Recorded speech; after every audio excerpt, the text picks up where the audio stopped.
नमस्कार किसान भाइयों और मेरे प्यारे मित्रों, स्वागत है आपका आज के इस नए वीडियो में, जिसमें मैं बात करने वाला हूं लेयर फार्मिंग के बारे में। जिसमें मैं आपको बताने वाला हूं कि अगर आप अपना खुद का लेयर पोल्ट्री फार्मिंग शुरू करना चाहते हो, वो भी सिर्फ 1000 बर्ड्स के साथ में, तो मैं आपको इसमें पूरा डिटेल में बताऊंगा कि इसमें कितना खर्चा लगता है, इसमें शेड की ऊंचाई और लंबाई कितनी रहेगी। ये सारी चीज़ें मैं आपको इस वीडियो में डिटेल में बताने वाला हूं, तो आप वीडियो को एंड तक ज़रूर देखिएगा, जिसमें आपको सारी चीज़ें आसानी से क्लियर हो जाएगी और सब कुछ पता चल जाएगा कि 1000 लेयर मुर्गी पालने में कितना खर्चा आता है।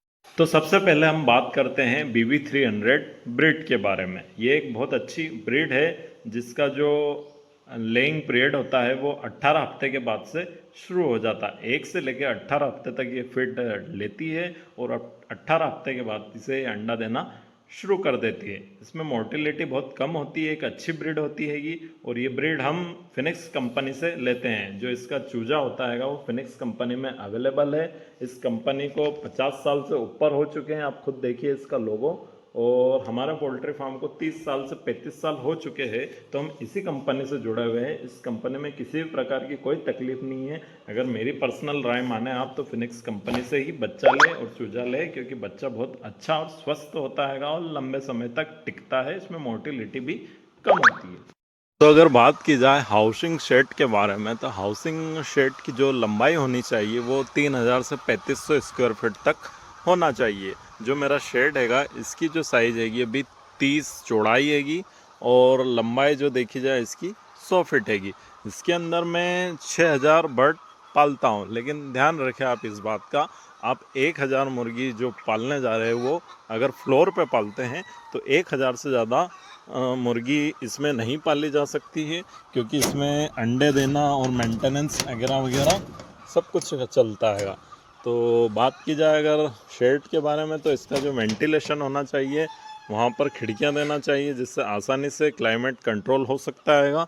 और कोई इतना बहुत ज़्यादा लोड वाला काम नहीं, एक इजीली ये शेड हर कोई बना सकता है। मार्केट में किसी भी तरह का कोई भी जो मिस्त्री बोलते हैं जिसको, वो आराम से शेड बना सकता है।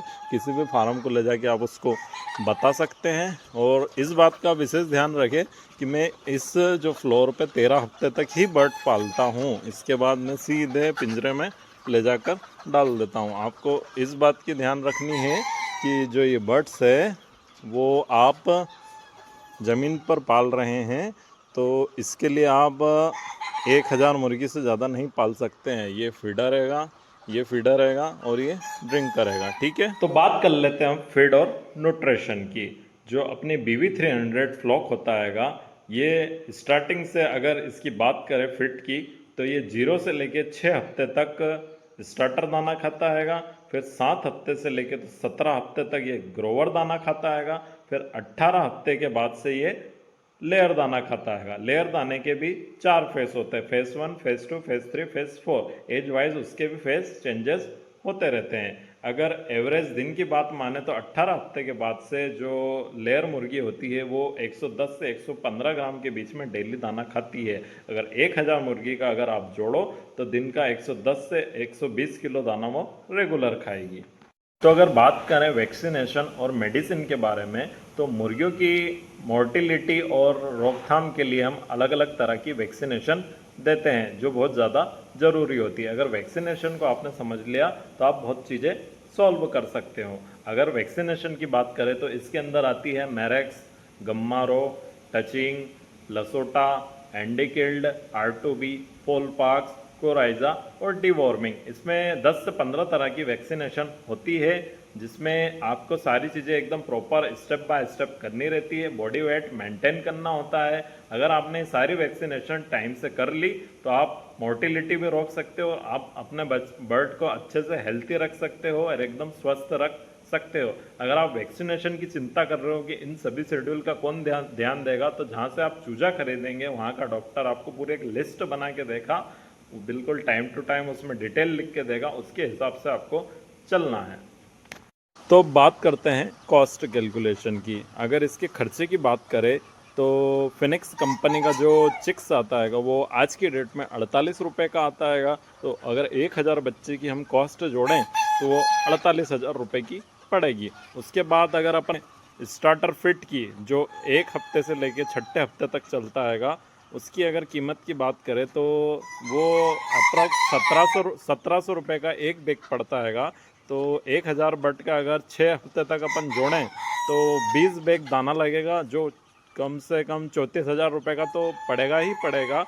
जब स्टार्टर फिट कंप्लीट हो जाता है 6 हफ्ते तक का, उसके बाद में जो 7वां हफ्ता आता है, जो 16 हफ्ते तक चलता है, 17 हफ्ते तक चलता हैगा, वो ग्रोवर फीड आता हैगा। उसमें कम से कम 90 से 100 बैग के बीच में लगते हैं। उस फीड की अगर बात करें तो वो 25 रुपये किलो के हिसाब से पड़ता हैगा, ऊपर नीचे हो जाता हैगा इसमें।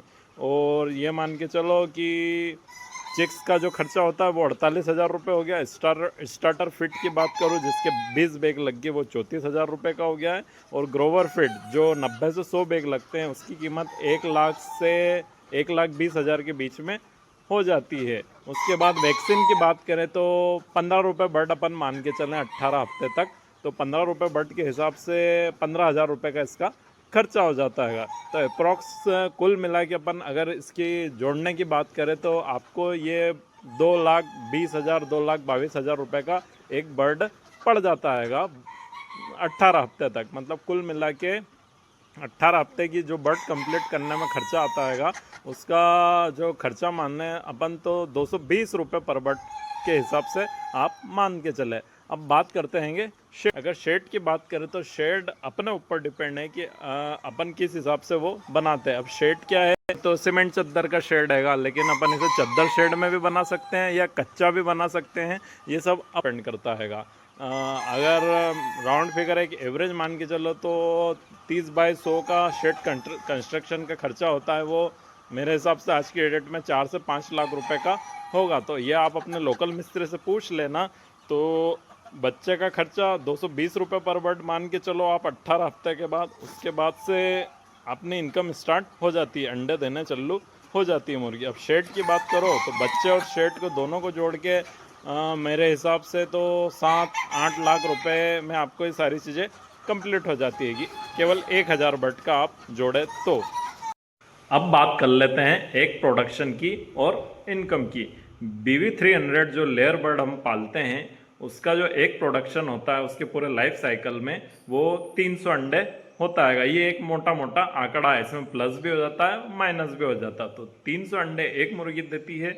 और अगर अपन 1,000 मुर्गी का पकड़ के चलें तो अपने को इससे टोटल अंडा इकट्ठा होता है 3 लाख। आज की डेट में अगर अंडे का भाव देखा जाए तो वो 5 रुपये का एक अंडा पड़ता है, यानी मान के चलो 15 लाख रुपए अपने को इसमें टोटल इकट्ठे होते हैं। अब 15 लाख रुपए अपने पास टोटल इकट्ठे हुए, अपना खर्चा कितना आया, खर्चा आप जोड़िए 2,20,000 रुपये बट का खर्चा हो गया और 5 लाख अपन ने शेड का मान के चला। मतलब मोटा मोटा आधा पैसा तो अपने को बच जाता है, शेड का जो खर्चा होता है वो पूरा निकल जाता है।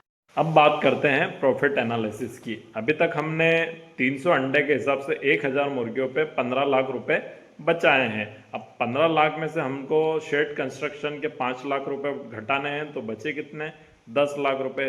10 लाख रुपए में से 2,20,000 रुपये अगर हम बर्ड कॉस्ट निकाल देते हैं तो हमको 7,80,000 रुपये अभी भी बचते हैं। अगर इस प्रॉफिट को आपको और भी बढ़ाना है तो आप लोकल मार्केट में अंडा थोक भाव में बेच सकते हैं और अपना खुद का फीड बना सकते हैं, जिससे प्रॉफिट आपको ज़्यादा मिलेगा।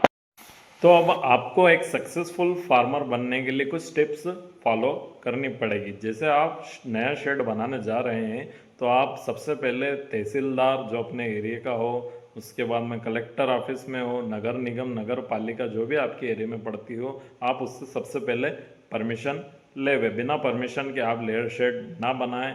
दूसरी बात ये कि आप सर्टिफाइड कंपनी से अपना चूजा खरीदें, जैसे हम फिनिक्स कंपनी से चूजा खरीदते हैं। तीसरी बात ये है कि आप फीड से कोई कॉम्प्रोमाइज़ मत करें। फीड हमेशा बर्ड को अच्छे से अच्छा खिलाएं ताकि वो अच्छा रिजल्ट देगी।